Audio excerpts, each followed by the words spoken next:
सभा के उपस्थित सभी साथियों का बहुत बहुत धन्यवाद और आभार प्रकट करना चाहता हूं। मैं देख रहा हूं जैसे चरणों का चुनाव आगे होता जा रहा है, जैसे जैसे चरणों का चुनाव आगे बढ़ता चला जा रहा है, जनता की नाराजगी और गुस्सा भी भारतीय जनता पार्टी के खिलाफ बढ़ता चला जा रहा है। और आप देख लेना, जब 7वें चरण में वोट पड़ेगा तो जनता का गुस्सा 7वें आसमान पे दिखाई देगा। ये चुनाव 2024 का, जहां हमारे आपके भविष्य का चुनाव है, वहीं ये हमारे आपके आने वाली पीढ़ी के भविष्य का भी चुनाव है, जहां हम आप सब मिलकर के समय समय पर ये बातें रखी गई आपके सामने कि जिस तरीके से कभी समुद्र मंथन हुआ था, ये 2024 का चुनाव भी संविधान मंथन का चुनाव है। एक तरफ वो लोग हैं जो संविधान को बदलना चाहते हैं और इधर इंडिया गठबंधन और समाजवादी पार्टी के और कांग्रेस के लोग हैं जो संविधान को बचाना चाहते हैं। आज जो जन समर्थन अभी तक जनता का मिला है, हम ये कह सकते हैं जो संविधान बदलने निकले हैं, देश की जनता उन्हें बदलने का काम करेगी।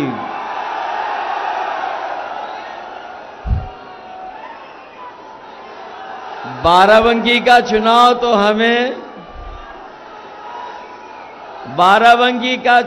हमें लग रहा है ऐसा कि बाराबंकी बनाम झूठी गारंटी का चुनाव होता जा रहा है। ये लोग जो झूठी गारंटी दे रहे हैं, इस बार बाराबंकी के लोग इनकी घंटी बजा करके वापस भेज देंगे। ये ऐसा चुनाव है जहां जनता ने अपने आप हाथ में चुनाव ले लिया है और जनता मन बना करके बैठी है कि इस बार ये डबल इंजन वाले बचने वाले नहीं हैं। मैं लखनऊ से लेकर के जहां जहां गया हूं, वहां मैंने देखा है कि बड़े बड़े डबल इंजन वालों की होर्डिंगें लग गई हैं। जो ये डबल इंजन की सरकार बोलने वाले लोग, इन्होंने बड़ी बड़ी होर्डिंगें लगाई हैं हर शहर में, और जब होर्डिंग देखोगे कई जगह एक इंजन गायब है, लखनऊ वाला इंजन गायब है। और सुनने में आया है कि बाराबंकी का इंजन तो इन्हें पहले ही बदलना पड़ गया था। और जब बाराबंकी के लोग 5वें चरण में वोट डालेंगे तो रहा बचा जो एक इंजन है वो भी गायब हो जाएगा। दिल्ली से सरकार बचने वाली नहीं है। पिछले 10 साल और उत्तर प्रदेश के 7 साल का हिसाब किताब अगर मांगे तो इन्हें 17 साल का हिसाब किताब देना है। दिल्ली के 10 साल और उत्तर प्रदेश के 7 साल सरकार के, बताओ इन 17 सालों की सरकार में बीजेपी की हर बात झूठी निकली कि नहीं निकली? इनका हर वादा झूठा निकला कि नहीं निकला? और जो लोग कहते थे हम किसानों की आय दोगुनी कर देंगे, बताओ हमारे किसान भाइयों, अगर किसानों की आय दोगुनी हो गई हो तो बता दो। ना आय दोगुनी हुई, और जो हमारे किसानों को लाभ मिलना चाहिए था जो मदद मिलनी चाहिए था, जो सरकारी योजनाओं से लाभ पहुंचना चाहिए था, वो भी ये सरकार हमारे किसानों की मदद नहीं कर पाई। और लागत जो बढ़ी महंगाई के कारण, लगातार हमारे किसान महसूस कर रहे हैं कि हर फसल की लागत बढ़ती चली जा रही है। जहां लागत बढ़ रही है, वहीं हर चीज इस सरकार ने महंगी कर दी, चाहे वो कीटनाशक दवाई हो, चाहे डीजल हो, और चाहे जरूरत का सामान हमारा किसान खरीद रहा हो। हर चीज सरकार ने महंगी कर दी। और हमारे किसानों को वो समय भी याद है जिस समय किसानों के खिलाफ दिल्ली वालों ने काले कानून लाने का काम किया था। ये हमारे किसानों की जमीन छीनना चाहते थे, ये हमारे किसानों की पैदावार जो होती उसको लूटना चाहते थे। लेकिन हम अपने किसानों को बधाई देंगे, न केवल उत्तर प्रदेश के किसान बल्कि देश के किसान एक हो गए और दिल्ली में लगातार बैठे रहे, और तब तक नहीं हटे जब तक सरकार ने काले कानून वापस नहीं ले लिए। सरकार को झुकना पड़ा, हजारों हमारे किसान शहीद हो गए, लेकिन हमारा किसान पीछे नहीं हटा। किसान तभी पीछे हटा जब सरकार ने काले कानून वापस ले लिए। हम अपने किसानों को कहने आए हैं, ये भारतीय जनता पार्टी के लोगों ने दिल्ली में सरकार में रह करके बड़े बड़े उद्योगपति, बड़े बड़े लोगों के कर्जे माफ किए हैं, और कोई छोटा मोटा कर्जा माफ नहीं किया है। अगर सभी बैंकों का कर्जा जो माफ हुआ है उसका हिसाब किताब लगा लें तो 16 लाख करोड़ कर्ज माफ किया है। बड़े बड़े उद्योगपतियों का 16 लाख करोड़ माफ कर दिया। और जिस समय 16 लाख करोड़ रुपए माफ किए जा रहे थे, उस समय बीजेपी के सरकार के लोगों ने नियम बनाया कि जिनके भी बैंकों में जो पैसा उन्होंने लिया है और 5 करोड़ से ज्यादा का कर्ज लिया है, उन्हीं लोगों का कर्ज माफ होगा। हमारा किसान मायूस रह गया, क्योंकि हमारे किसानों का तो लाखों में कर्जा है, करोड़ों में कर्जा नहीं है। इसलिए हम अपने किसानों को भरोसा दिलाके जा रहे हैं। इंडिया गठबंधन ने तय किया है, आने वाले समय में 4 जून के बाद इंडिया गठबंधन की सरकार बनेगी, हमारे किसानों का पूरा कर्ज माफ होगा। न केवल किसानों का कर्ज माफ होगा, बल्कि हमारे किसान लगातार अपनी पैदावार, अपनी फसल का मूल्य मांगते रहे हैं, कीमत मांगते रहे हैं। अपने किसानों को उनकी एमएसपी का भी कानूनी अधिकार दिलाने का काम इंडिया गठबंधन और समाजवादी पार्टी दिलाने का काम करेगी। जहां हमारा किसान बर्बाद कर दिया इस सरकार ने, वहीं हमारे नौजवानों के साथ भी बहुत धोखा किया है। ये जितने नौजवान हमारे सामने तख्ती लेकर के खड़े हैं, ये तमाम नौजवान जानते होंगे कि जब जब ये तैयारी करके गए, इन्होंने कोचिंग की, मेहनत की, परीक्षा दे करके आए, और जब परीक्षा अच्छी हो गई और घर वापस लौट करके आए तो उन्हें पता लगा पेपर लीक हो गया। ये नौजवान जो खड़े हैं, केवल एक पेपर लीक नहीं हुआ है, इस सरकार में 10 पेपर से ज्यादा पेपर लीक हुए हैं। सब पेपर लीक हो गए। और हाल ही में हमारे नौजवानों को याद होगा कि जब पुलिस भर्ती का इन्होंने फैसला लिया कि पुलिस भर्ती 2 दिन परीक्षा कराई जाएंगी, और सरकार ने भरोसा दिलाया कि इतनी सुरक्षा के इंतजाम हैं कि कहीं भी पेपर लीक नहीं होगा। हमारे नौजवानों ने तैयारी की, मेहनत कर करके गए, वहां पर पड़े रहे, ऐसे ही रुके, कहीं रुक पाए नहीं रुक पाए, स्टेशन से लेकर के अपनी गाड़ियों में सोते रहे, परीक्षा दे करके आए और जब घर लौट करके आए तो पता लगा पुलिस भर्ती का भी पेपर लीक हो गया। हमारे नौजवान जानते होंगे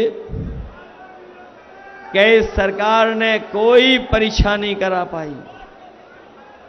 पता नहीं ये सरकार कैसी है जो अपना लीकेज नहीं रोक पा रही है।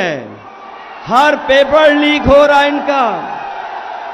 और याद रखना, मैंने कई मौकों पर वो गणित समझाया है कि अगर 60 लाख बच्चे जो परीक्षा रद्द की वजह से जिनका भविष्य अंधकार में चला गया, अगर 60 लाख बच्चे और उनके मां बाप को हम जोड़ दें तो एक परिवार से 3 लोग नाराज हैं।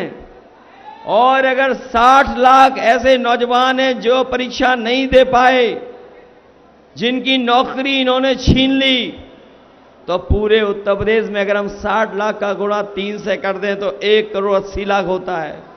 और यही 1 करोड़ 80 लाख अगर हम भाग दे दें 80 लोकसभाओं से तो हर लोकसभा में 2,25,000 वोट कम होता है।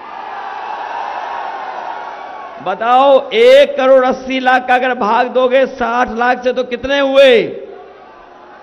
2,25,000। और जिस पार्टी से 2,25,000 एक लोकसभा में वोट कम होंगे तो बताओ उनकी हालत क्या होगी उस लोकसभा में। बताओ नौजवानों, इनका सफाया करने जा रहे हो कि नहीं जा रहे हो? इन्होंने केवल आपकी नौकरी के साथ खिलवाड़ नहीं की है। जरा सोचना जाकर के, आपके जीवन का 1/3 जीवन इन्होंने बर्बाद कर दिया। 1/3 जीवन। और जितने भी फैसले लिए इन्होंने, वो नौजवानों को नौकरी और रोजगार नहीं दिला पाए। यही लखनऊ, जहां पर देश के प्रधानमंत्री और बड़े बड़े लोग आए थे और बड़े बड़े निवेश के सपने दिखाए गए थे, बड़े बड़े उद्योगपति आए और कहा कि निवेश के लिए वो तैयार हैं, लाखों करोड़ रुपया जमीन पर पहुंचेगा।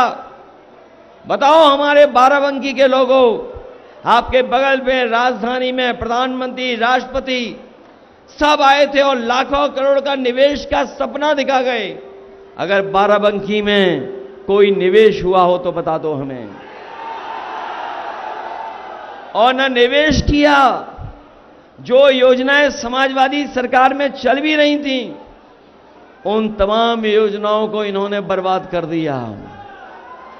बताओ, एम्बुलेंस बर्बाद कर दी कि नहीं कर दी?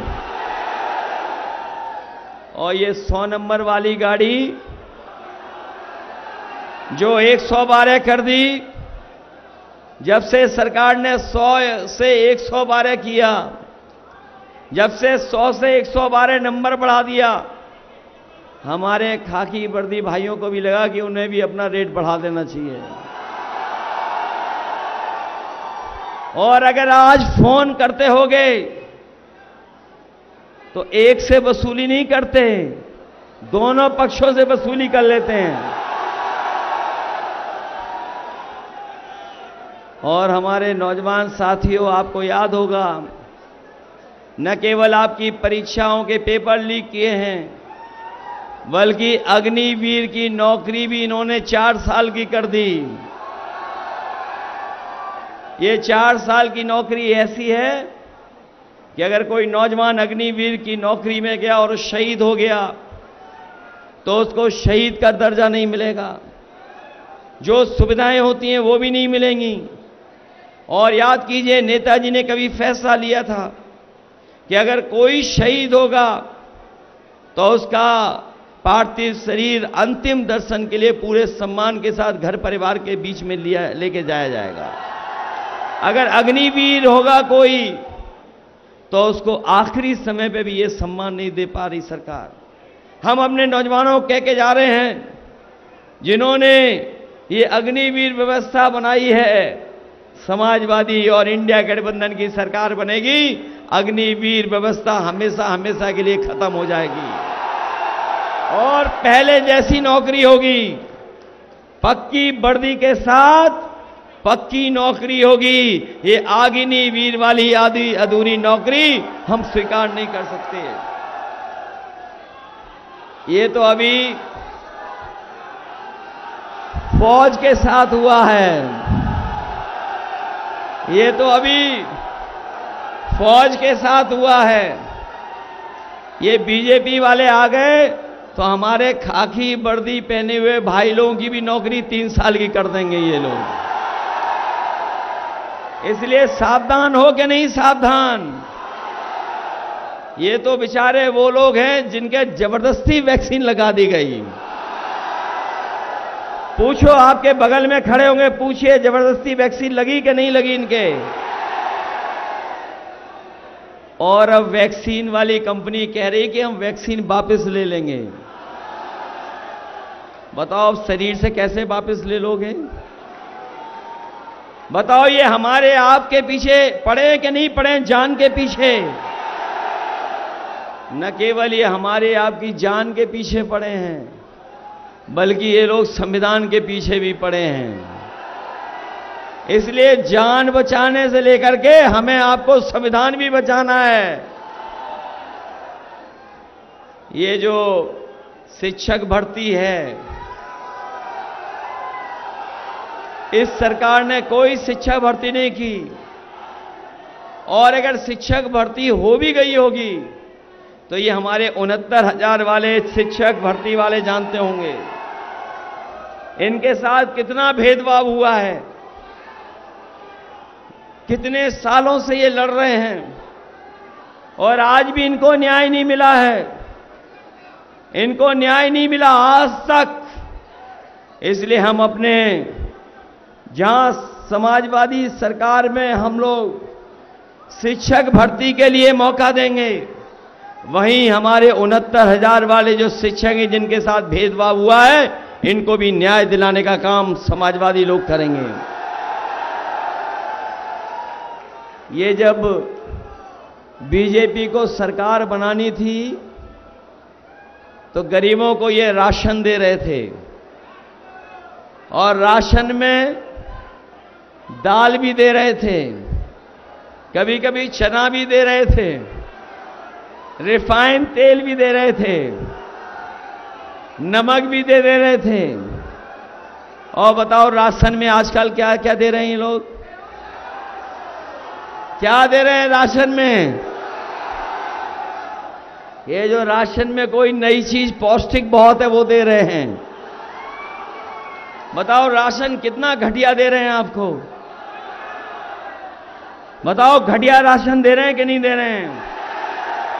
इसलिए हम अपने गरीबों को बता के जा रहे हैं, जहां गरीबों के राशन की गुणवत्ता को बेहतर करेंगे, मात्रा भी बढ़े, और जिस तरीके से संपन्न लोग बड़े बड़े शहरों में पौष्टिक और गुणवत्ता के साथ पैकेज्ड आटा खा रहे हैं, ले रहे हैं, बाजार से खरीद रहे हैं, तो हम समाजवादियों ने तय किया है अपने गरीबों का जहां पर राशन की गुणवत्ता बेहतर करेंगे, वहीं पौष्टिक पैकेट आटा के साथ साथ डाटा भी फ्री देने का काम होगा। और डाटा इसलिए क्योंकि डाटा भी आज उतना ही जरूरी है, डाटा भी जरूरी है। तमाम कंपनियां आई थी, अगर आपको याद हो, जब उन्हें बाजार में रहना था, बाजार को कब्जा करना था, तो फ्री डाटा के साथ साथ आपको मोबाइल दे रहे थे, और आज डाटा के लिए भी पैसा लग रहा है। कोरोना के समय पर हम लोगों ने देखा कि जो संपन्न परिवार के लोग हैं, उनके परिवार के बच्चों का किसी का साल खराब नहीं हुआ, किसी का साल नहीं गया, वो ऑनलाइन पढ़ाई कर सकते थे। तमाम आज हम लोग डाटा के माध्यम से ऑनलाइन बहुत सारी जानकारी हासिल कर सकते हैं, सरकारी सुविधाएं ले सकते हैं।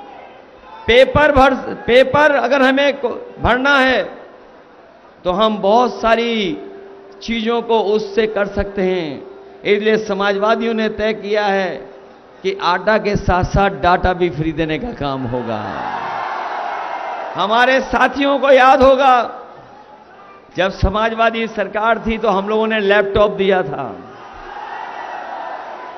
और जिन नौजवानों के घर में होगा वो आज भी चल रहा होगा, और जब चलाते होंगे तो नेताजी और हम ही लोग दिखाई देते होंगे। इस सरकार ने लैपटॉप तो दिया नहीं, लेकिन हम लोगों ने इतनी बड़ी चीज दी थी, इन्होंने इतनी छोटी कर दी, और उसमें भी नकल कर करके फोटो डाल दी। लेकिन इतना रद्दी दिया है कि उंगली घिसते रहो, चलता ही नहीं है। बताओ घटिया दिया कि नहीं दिया? और न केवल इन्होंने नकल कर करके घटिया दिया है, बल्कि हमारे किसान भाई जानते होंगे कि इन्होंने बोरी से भी चोरी कर ली। पहले बोरी से चोरी हुई 5 किलो की, और अभी बोरी से चोरी कितनी हो गई? 10 किलो की हो गई कि नहीं हो गई? और कभी कभी मैं सोचता हूं ये चोरी कहां से सीखी है। जिन लोगों ने बाजार में पार्ले जी का बिस्किट का पैकेट पहले लिया होगा वो जानते होंगे चोरी कहां से सीखी है। याद कीजिए, पार्ले जी का बिस्किट पहले इतना बड़ा आता था, और जैसे जैसे महंगाई बढ़ी और मुनाफा उन्होंने कमाया, तो बताओ पैकेट कितना हो गया? छोटा हो गया कि नहीं हो गया? कितने बिस्किट का पैकेट है आजकल? ये बीजेपी वाले आ गए तो एक बिस्किट वाला पैकेट आपको मिलेगा। और हमारे किसान जानते होंगे, जब बोरी से चोरी हुई वहीं इन्होंने जबरदस्ती बताओ नैनो यूरिया खरीदवा दिया कि नहीं खरीदवा दिया? नैनो यूरिया खरीदवाया कि नहीं? और सुनने में तो आ रहा है कि जिस तरीके से बीजेपी की सरकार में जो उद्योगपति भागे, उसी तरीके से नैनो यूरिया जो खाद मिली आपको, वो साइंटिस्ट भी भाग गया भारत छोड़ करके। इसलिए सावधान रहोगे बीजेपी से कि नहीं रहोगे? मैं जब यहां आया तो मैंने देखा बहुत सारे नौजवान मोटरसाइकिल से आए हैं। बताओ नौजवानों, 5 साल पहले मोटरसाइकिल की कीमत क्या थी? 10 साल पहले क्या थी? और आज मोटरसाइकिल कितने की मिल रही है? और डीजल पेट्रोल कितना हो गया महंगा? 10 साल पहले जो आप दवाई लेते थे पैरासीटामोल 500 ग्राम की, उसमें बुखार ठीक हो जाता था। और आज बताओ डोलो कितने की है? डोलो गोली 650 में भी बुखार ठीक नहीं हो रहा। बताओ दवाइयां महंगाई हो गई कि नहीं हो गई? इसलिए बीजेपी को इस बार सबक सिखाओगे कि नहीं सिखाओगे? और ये केवल हमारे आपके भविष्य का चुनाव नहीं है, ये संविधान बचाने का भी चुनाव है। ये संविधान वो जो बाबा साहब भीमराव अंबेडकर जी ने हम लोगों को दिया, और यही संविधान हमें अधिकार दिलाता है, यही संविधान हमें न्याय दिलाता है। और याद रखना गरीबों और हमारे बहुजन समाज के लोगों, यही संविधान जो बाबा साहब भीमराव अंबेडकर जी ने दिया है, यही हमारी संजीवनी है। अगर इसी को ठेस पहुंचाने का काम करेंगे तो हम सब मिलकर के इन भारतीय जनता पार्टी के लोगों का सफाया करने का काम करेंगे। इसलिए सावधान रहोगे कि नहीं रहोगे?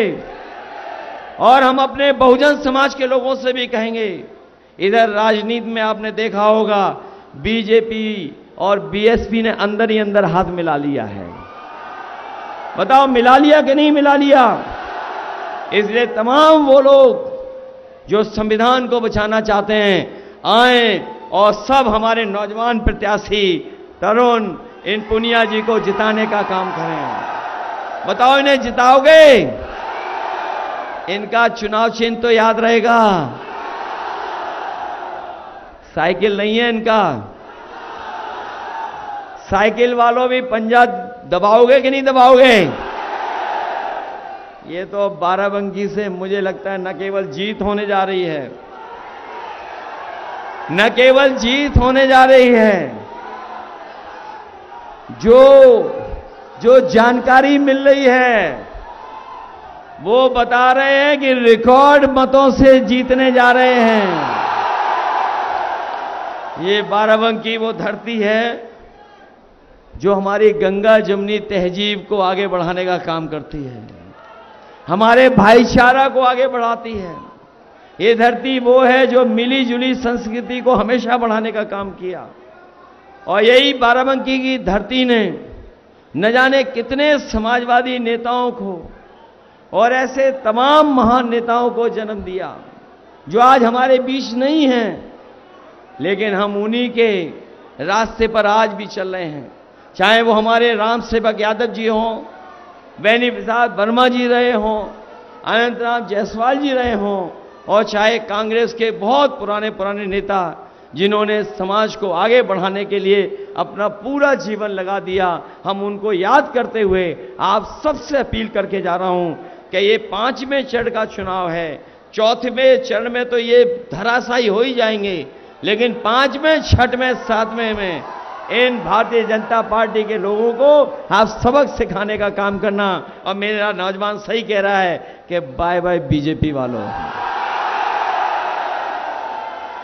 बताओ, इनका डबल इंजन फेल है कि नहीं है? जो यहां इंजन इन्होंने भेजा था वो बदलना पड़ा कि नहीं बदलना पड़ा?